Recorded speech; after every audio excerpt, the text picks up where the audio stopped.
Digital marketing నేర్చుకుని AI tools వాడుతూ డబ్బులు సంపాదించాలనుకుంటున్నారా? ఈ నెంబర్కి కాల్ చేయండి. నమస్తే, వెల్కమ్ టు సుమన్ టీవీ. నేను మీ విష్ణు. ప్రస్తుతంతో పాటు certified financial planner Ram Prasad గారు ఉన్నారు. వారితో మాట్లాడదాం. సార్ నమస్తే. సార్ నమస్తే అండి విష్ణు గారు. రామ్ ప్రసాద్ గారు, ఎప్పటి నుంచో ఒక టాపిక్ గురించి మీతో డిస్కస్ చేద్దాం అనుకుంటున్నాను. ఒక డిస్ట్రిక్ట్ హెడ్ క్వార్టర్స్లో కానీ ఒక టౌన్లో కానీ 30 నుంచి 40 వేల రూపాయల ఇన్కమ్ ఉన్న ఒక ఫ్యామిలీలో, అంటే భర్త ఇన్కము అదేవిధంగా భార్య ఇన్కమ్, ఇద్దరు ఇన్కమ్ కలిపి ఒక 30 నుంచి 40 వేల రూపాయలు కానీ ఉంటే, మరి వాళ్ళ ఉన్న టౌన్లో ఒక 30 లక్షల రూపాయలు ఖరీదు చేసే అపార్ట్మెంట్లో ఫ్లాట్ని కొనుగోలు చేయడానికి ఆ కుటుంబానికి సాధ్యపడుతుందంటారా? ఒకవేళ సాధ్యపడితే మరి ఏ విధంగా ఫైనాన్షియల్ ప్లానింగ్ అనేది చేసుకోవాలంటారు? Sir, it's very valid and needed question మీరు అడిగింది. ఇన్కమ్ కనుక జాయింట్ ఇన్కమ్ సమ్వేర్ బిట్వీన్ 30 నుంచి 40 వేల మధ్యలో ఉన్నట్లయితే, మీరు అన్నట్టుగా ఇప్పుడు డిస్ట్రిక్ట్ హెడ్ క్వార్టర్లో కూడా 30 లక్షలు లేనిది డబుల్ బెడ్రూమ్ ఫ్లాట్ రాదు.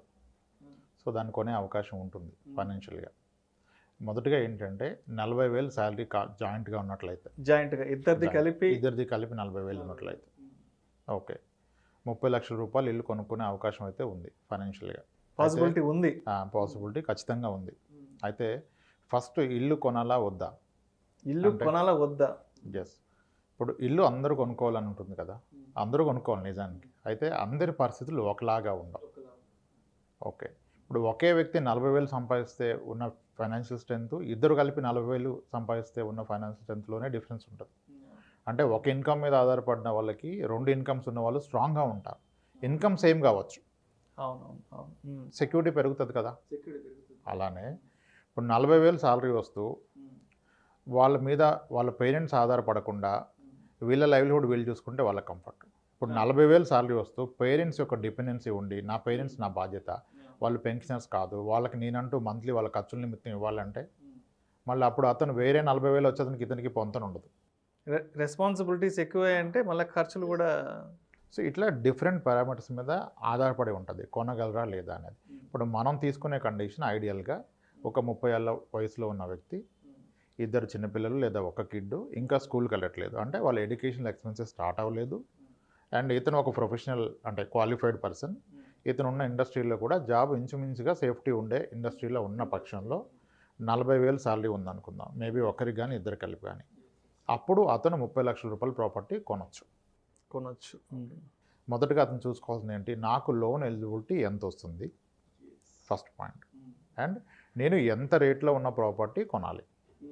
ఓకే, లోన్ ఎలిజిబిలిటీ పరంగా 50,000 లోపు టేక్ హోమ్ శాలరీ ఉన్న వాళ్ళకి వారి యొక్క గ్రాస్ శాలరీలో 50% ఆఫ్ ద శాలరీ అతని ఈఎంఐగా ఉండొచ్చు బ్యాంక్ రూల్స్ ప్రకారం. అంటే 40,000 కనుక అతని గ్రాస్ శాలరీ అయితే, 40,000 టేక్ హోమ్ ఆర్ గ్రాస్, అంటే గ్రాస్కి టేక్ హోమ్కి మధ్య 2,000 తేడా ఉంటుంది ఉన్నట్లయితే, అతని హౌస్ యొక్క ఈఎంఐ 20,000 రూపాయలు పర్ మంత్ ఉండొచ్చు. ఇది ఎప్పుడు అతనికి మరే ఇతర ఈఎంఐస్ లేకపోతే, వేరే కమిట్మెంట్స్ లేకుండా. కానీ టిపికల్గా ఏమవుతుంది, 30,000 40,000 శాలరీ ఉన్న వాళ్ళకి ఒక బైక్ ఈఎంఐ, ఓకే, ఏ బజాజ్ ఫైనాన్స్లో ఏదో ఒక ఏసీనో రిఫ్రిజిరేటరో సంథింగ్ ఒక ఈఎంఐ నడుస్తూ ఉంటుంది. మీరు హోమ్ లోన్కి ప్రిపేర్ అయితే అదర్ ఈఎంఐస్ ఏమి పెట్టుకోకూడదు. ఫస్ట్ అదర్ ఈఎంఐస్ ఏమి ఉండకూడదు. సిబిల్ చాలా క్లియర్గా ఉండాలి. సిబిల్ ఎటువంటి ఇబ్బందులు ఉండకూడదు. లేని పక్షంలో మీకు కనుక 40,000 రూపాయలు పర్ మంత్ శాలరీ ఉంటే, మీ యొక్క హోమ్ లోన్ ఎలిజిబిలిటీ ఎంత అంటే 20,000 ఈఎంఐ 20,000 దాటు, నెలకి 20,000 కట్టాలి. అది మీ ఎలిజిబిలిటీ. అయితే 20,000 ఈఎంఐకి ఎంత లోన్ వస్తుంది అనేది కదా క్వశ్చన్. ఓకే, అది ఎగ్జాక్ట్గా మీరు అన్న 30 లక్షలకి ఫిట్ అవుతుంది. 30 లక్షలు కరెక్ట్గా నేను ఏదైతే అడిగాను ఫిట్ అవుతుంది. ఎందుకంటే ఇప్పుడున్న ఇంట్రెస్ట్ చూసినట్లయితే ఇంట్రెస్ట్ రేటు 6.7 6.8% నడుస్తుంది. 6.55 కూడా కొన్ని బ్యాంక్స్ ఇస్తున్నాయి. ఓకే, సో ఒక 30 లక్షల రూపాయల లోను 6.7లో 30 ఇయర్స్ పాటు పెట్టాలి. ఆయన ఖచ్చితంగా హోమ్ లోన్ తీసుకున్నప్పుడు హైయెస్ట్ పాసిబుల్ టెన్యూర్కే వెళ్ళాలి. హైయెస్ట్ పాసిబుల్ మ్యాక్సిమం ఇంకా అంతే. అది 30 ఇయర్స్ వరకు ఇస్తారు. 30 ఇయర్స్ ఉన్న అతనికి అయితే ఏ బ్యాంక్ అయినా 30 ఇయర్స్ ఇస్తుంది. కొన్ని బ్యాంక్స్ 40 ఇయర్స్ ఉన్న వాళ్ళకి కూడా 30 ఇయర్స్ ఇస్తుంది. అంటే ఇతనికి 70,000 వచ్చేంత వరకు ఈఎంఐ యాక్సెప్ట్ చేస్తుంది. ఇక్కడ ఒక డౌట్ రావచ్చు, అదేంటి సార్ వర్కింగ్ 60 ఇయర్స్ వరకే కదా 70 ఏళ్ళు ఎలా కడతారంటే, బ్యాంకర్స్కున్న ఎక్స్పీరియన్స్ ఏంటంటే 30 ఏళ్ళు లోన్ తీసుకున్న ఏ వ్యక్తి 30 ఏళ్ళ పాటు కట్టడు, 10-15 నెలలకే క్లోజ్ చేస్తాడు. 20 ఏళ్ళు హోమ్ లోన్ తీసుకున్న వ్యక్తి కూడా ఇంచుమించుగా యావరేజ్గా సగానికి పైగా మంది 10 ఏళ్ళలోపు క్లోజ్ చేస్తున్నారు. అందుకనే వాళ్ళు ధైర్యంగా 30 ఏళ్ళ పాటు ఇస్తారు. దానికి వాళ్ళు కొన్ని పారామీటర్స్ చూస్తారు. ఇతను ఎడ్యుకేషన్ క్వాలిఫికేషన్ ఏంటి, ఇతను ఇండస్ట్రీ ఏంటి, జాబ్ సెక్యూరిటీ ఉందా, గ్రోత్ అవకాశం ఉందా అని ఇస్తారు. సో చాలా నార్మల్గా మనం ఏం ఆలోచిస్తామంటే 20 ఇయర్స్ లోన్ తీసుకుంటే 30 లక్షల లోన్ మీద నేను హార్డ్లీ ఒక 22 లక్షలే ఇంట్రెస్ట్గా కడుతున్నాను. అదే నేను 30 ఇయర్స్ తీసుకుంటే 39 లక్షలు ఇంట్రెస్ట్ కట్టాలి. 30 లక్షల లోన్ కనుక మీరు 30 ఇయర్స్ పాటు తీసుకుంటే మీరు ఓవరాల్గా కట్టే ఈఎంఐలో ఇంట్రెస్ట్ ప్రిన్సిపల్ కలిపి ఇంచుమించుగా 70 లక్షలు కడతారు. 39 లక్షల రూపాయలు ఇంట్రెస్ట్ పే చేస్తారు. అందుకని అది రాంగ్ అనుకుంటారు, నిజానికి అదే కరెక్ట్. ఓకే ఎందుకంటే ఇది ఇన్ డీటెయిల్ చాలా లెందీ అవుతుంది. సో అనుకోండి 30 ఏళ్ల పాటు 30 లక్షల రూపాయలు లోన్ తీసుకున్నారు వ్యక్తి, అతనికి ఈఎంఐ వచ్చి ఇంచుమించుగా 19,400 రూపీస్ వస్తుంది. ఓకే, ఇక్కడ అయితే చిన్న తేడా ఏంటంటే అదే వ్యక్తి 20 ఇయర్సే హోమ్ లోన్ పెట్టుకుంటే అతనికి 23,500 వస్తుంది, 30 ఇయర్స్ పెట్టుకుంటే 19,500 వస్తుంది. రెండింటి మధ్య వ్యత్యాసం 4,000. ఇప్పుడు వ్యక్తి ఏమని ఫీల్ అవుతాడు, ఈ 4,000 గురించి నేనెందుకు ఇంకా 15 లక్షలు అడిషనల్ ఇంట్రెస్ట్ పే చేయాలి, అదేదో ఇబ్బంది పడి 4,000 కడతాను అంటాడు. ఎట్టి బస్సులో ఆ పని చేయొద్దు, 30 ఏళ్ళే తీసుకోండి, అది మోస్ట్ ఐడియల్. నేను దీనికి ఒక సొల్యూషన్ ఇచ్చే ప్రయత్నం కూడా చేస్తాను. ఓకే, సో అప్పుడు ఏమవుతుంది, మీకు వచ్చే జీతం 40,000లో మీ కమిట్మెంట్ సగానికి తక్కువగా ఉంది, 19,500 రూపాయలు. ఎందుకు 19,500 చెప్తున్నానంటే, మీకు ఏ టౌన్లో అయినా ఒక డబుల్ బెడ్రూమ్ ఫ్లాట్ రెంట్ ఇంచుమించుగా 7-8 వేలు ఉంటుంది. మినిమం 8,000-9,000 8,000-9,000 ఉంటుంది. 9,000 ఉన్న పక్షంలో మీకు 9,000 రెంట్ సేవ్ అయింది కదా, మీ పాకెట్ మీద బడ్డన్ 10,000 అవుతుంది. 19,000 రూపాయలు ఈఎంఐలో 9,000 కనుక నిజానికి మీ మీద పడే బడ్డన్ 10,000. సో అదొక పాయింట్. అయితే ఇక్కడ మేజర్ ఛాలెంజ్ ఏంటంటే 30 లక్షల రూపాయలు ప్రాపర్టీ కొంటున్నారు, ఓకే, కానీ 30 లక్షల రూపాయల ప్రాపర్టీ మీరు కొంటే బ్యాంకర్ 30 లక్షల లోన్ ఇవ్వడం. బ్యాంకర్స్లో మోస్ట్లీ మెజారిటీ ఆఫ్ బ్యాంక్స్లో రూల్ ఏంటంటే 30 లక్షలు ఆ లోపు ప్రాపర్టీ కొంటే ఇంచుమించుగా 90% లోన్ ఇస్తారు ప్రాపర్టీ వాల్యూలో మీరు కొంటున్నదాన్ని. ఓకే, యాక్చువల్గా ఎక్కువ వాల్యూ ఉన్నదాన్ని కొంటే 80% ఇస్తారు, కానీ మీరు 30 లక్షలు ఆ లోపు వాల్యూ ఉన్న ప్రాపర్టీ కొంటే మీకు 90% లోన్ ఇస్తారు. అంటే మీరు 30 లక్షల ప్రాపర్టీ కొంటే మీకు దాంట్లో 27 lakhs అతను ఇస్తాడు లోన్గా, 90% ఇస్తాడు. నిజానికి 33 లక్షలది కొన్నా 30 లక్షలు ఇస్తారు. ఓకే, అయితే మరి మీరు 10% మీరు డౌన్ పేమెంట్ కట్టే సామర్థ్యం మీ దగ్గర ఉండాలి, అది కూడా చూసుకోవాలి. అది మెయిన్ కదా, అది లేకుండా ప్లాన్ చేస్తారు. అంటే లెగిచిందే పరుగన్నట్టుగా ఉండకూడదు. ఇక్కడ 30 లక్షల రూపాయలు ప్రాపర్టీగా ఉంటే ముందుగా మీ పాకెట్లో 3 లక్షల రూపాయలు మార్జిన్ అమౌంట్ ఉండాలి.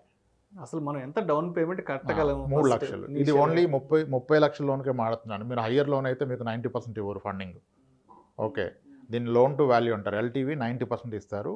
The property value 33 lakhs and below ఉంటాయి, అంతలోకి ఉంటాయి. ఓకే, అంటే 3 లక్షల రూపాయలు మీ పాకెట్లో ఉండాలి.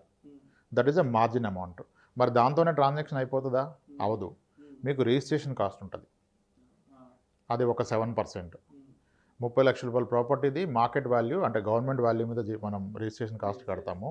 అదొక 24 lakhs ఉన్నా ఇంచుమించుగా అదొక 1,80,000. అంటే ఇది 3 లక్షలు, అది 2 లక్షలు వేసుకోండి, 5 లక్షల రూపాయలు. మరి 30 లక్షలు పెట్టి మీరు ఒక డబుల్ బెడ్రూమ్ ఫ్లాట్ కొంటే బిల్డర్ ఏమి మీకు అన్ని వుడ్ వర్క్ అంతా చేసేవారు కదా. అట్లీస్ట్ ఎంతో కొంత మీ పాకెట్ నుంచి తక్కువలో ముగించాలన్న ఒక 1,00,000 రూపాయలు అవుతుంది. కిచెన్ వరకు సెల్ఫ్లు పోసుకుంటాను పైన పెడతానన్నా అంటే ఎంత లేదన్నా లోయర్ సైడ్ ఒక 6 లక్షల రూపాయలు చేతిలో లేకుండా 30 లక్షల రూపాయలు ఇల్లు కొనడం సాధ్యపడదు.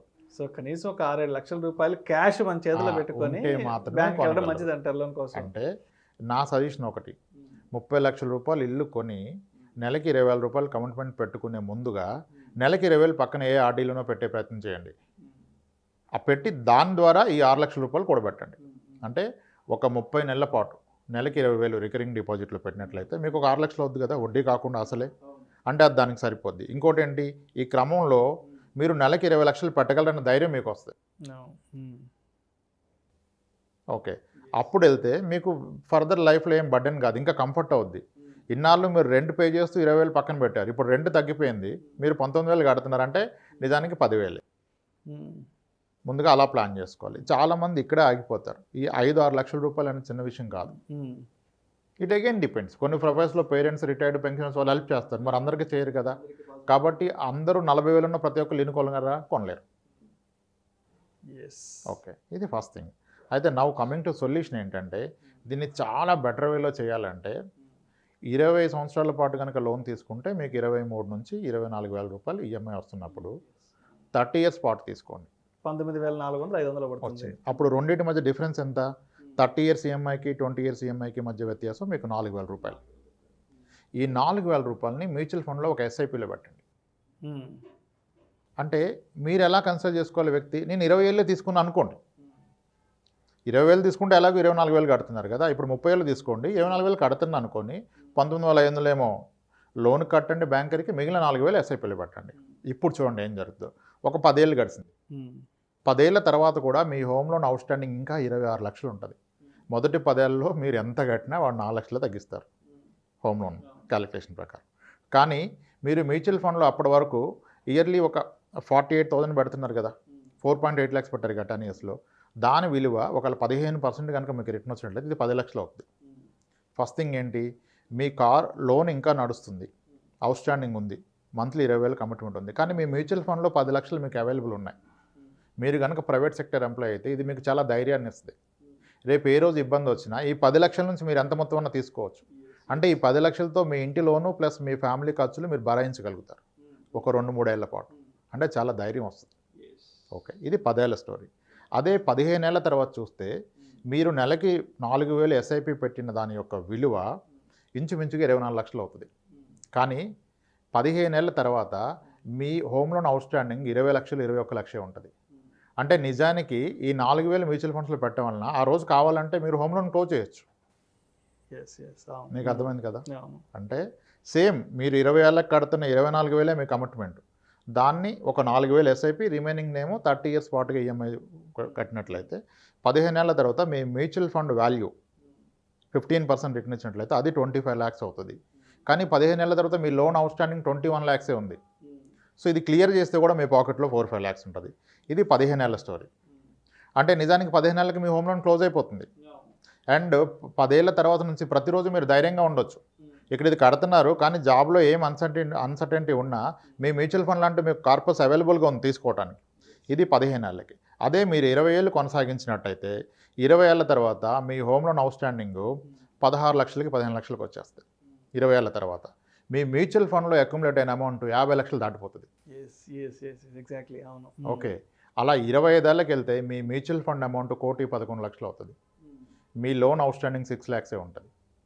30 ఏళ్ల పాటు కనుక మీరు 4,000 రూపాయలు ఎస్ఐపిని హైపోతికల్గా ఒక 15% రిటర్న్ క్యాలిక్యులేట్ చేస్తే మీకు అక్యుములేట్ అయ్యే కార్పస్ 2 కోట్ల రూపాయలు. 2 కోట్ల రూపాయలు అంటే ఆ 2 కోట్లని మీరు కావాలంటే మళ్ళీ మీ రిటైర్మెంట్ కార్పస్ కింద వాడుకోవచ్చు. అంటే పూర్తిగా రిటైర్మెంట్ సరిపోద్దని చెప్పను. ఓకే, ఫస్ట్ ఏంటి, ఇనిషియల్గా మనం లోన్ కొనగానే మన మీద వస్తున్న బర్డెన్ని తగ్గించుకోవాలి. ఎందుకంటే హోమ్ లోన్ కొన్నామని మన బాధ్యతలు ఏం పెరగకుండా ఉండవు. హోమ్ లోన్ కొన్నప్పుడు ఒక కిడ్ ఉంటాడు, నెక్స్ట్ ఇంకో కిడ్ వస్తే కరెక్ట్. హోమ్ లోన్ కొన్నప్పుడు కిడ్స్ 2 years, మరి 4 years పోతే వీళ్ళ ఎడ్యుకేషన్ స్టార్ట్ అవుద్ది. మీ శాలరీ ఒక 10,000 పెరిగిన నెలకి వీళ్ళ ఎడ్యుకేషన్ నెలకి 10,000 వచ్చేస్తుంది 2 kids ఉంటే. సో కాబట్టి హోమ్ లోన్ని బర్డెన్ కాకుండా చూసుకోండి. కొనటం ఒకటే కాదు, చాలామంది ఏం చేస్తారంటే క్యాలిక్యులేషన్స్ ఏమీ చేయకుండా ఒక హోమ్ లోన్ వస్తుంది అనగానే లోన్ ఎలిజిబిలిటీ కూడా చెక్ చేయరు, ముందు అడ్వాన్స్ ఇచ్చేస్తారు. ఇంకా అప్పుడు ఇరుక్కుపోతారు. అప్పుడు ఎక్కలేనివన్నీ తీసేస్తారు. మార్కెట్లో మిస్లీడింగ్ చాలామంది ఉంటారు. ఒక వ్యక్తి వచ్చి చెప్తాడు, మీకు ఎందుకు సార్ హోమ్ లోన్ అప్లై చేయండి, ప్యారలల్గా పర్సనల్ లోన్ కొట్టేద్దాం అంటాడు. బ్యాంకర్ని మోసం చేయడం పెద్ద పని కాదు. అంటే 2 ప్యారలల్గా ప్రాసెస్ ఆయనకి యాక్చువల్గా ఎలిజిబిలిటీ ఉంటుంది. హోమ్ లోన్ తీసుకుంటే పర్సనల్ లోన్ రాదు. కానీ చాలామంది ఏం చేస్తారంటే, చాలా కేసులు నేను అబ్జర్వ్ చేశాను, అందుకని చెప్తున్నాను. హోమ్ లోన్ ఈ 30 లక్షలు ప్రాసెస్ అయ్యే టైంలోనే ఇతను ప్యారలల్గా ఇంకొక బ్యాంకులో 5 లక్షల రూపాయలు పర్సనల్ లోన్ తీసుకుంటాడు. అప్పుడు ఏమైంది, 5 లక్షలు వచ్చింది నిజానికి, హోమ్ లోన్ వచ్చేసింది. ఇక్కడ 20,000 కట్టాలి, ఆ 5 లక్షలకేమో ఆయన 10,000 అక్కడ కట్టాలి ఈఎంఐ. మరి 32,000 వెళ్ళిపోతే 40,000 దానికి కానీ ఇంకా క్రెడిట్ కార్డ్స్ అప్పులు అన్నీ మొదలు పెడతారు. అప్పుడు అది హోమ్ ఆయనకి అసెట్ అవ్వదు, బర్డెన్ అయిపోతుంది. సో హోమ్ లోన్ని చాలా క్యాలిక్యులేటివ్గా ప్రిపేర్డ్గా, హోమ్ లోన్ అంటే ఇలా అనుకొని అలా కొనకూడదు, దానికి ప్రిపేర్ అవ్వాలి. 5.5 నుంచి 6 లక్షల రూపాయలు చేతులు లేని పక్షంలో 30 లక్షల రూపాయలు ఇల్లు కొనలేరు.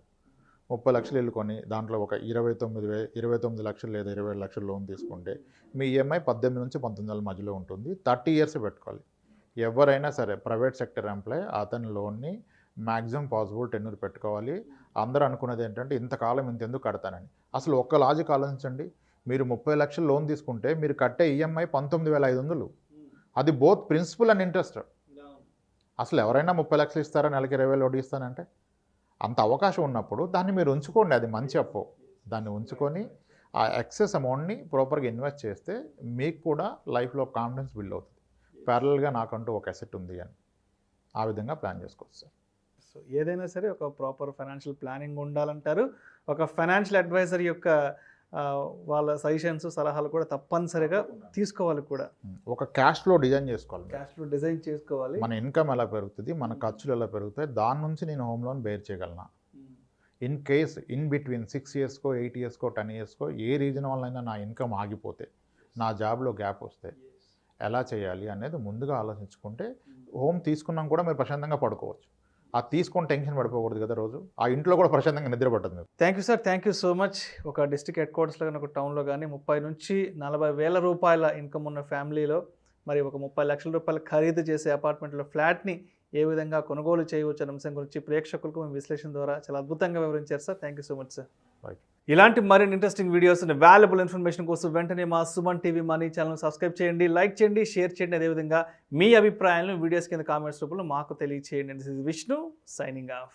సుమన్ టీవీలో మీ పర్సనల్ అండ్ బిజినెస్ ప్రమోషన్స్ కోసం కింది నెంబర్కి కాంటాక్ట్ చేయండి.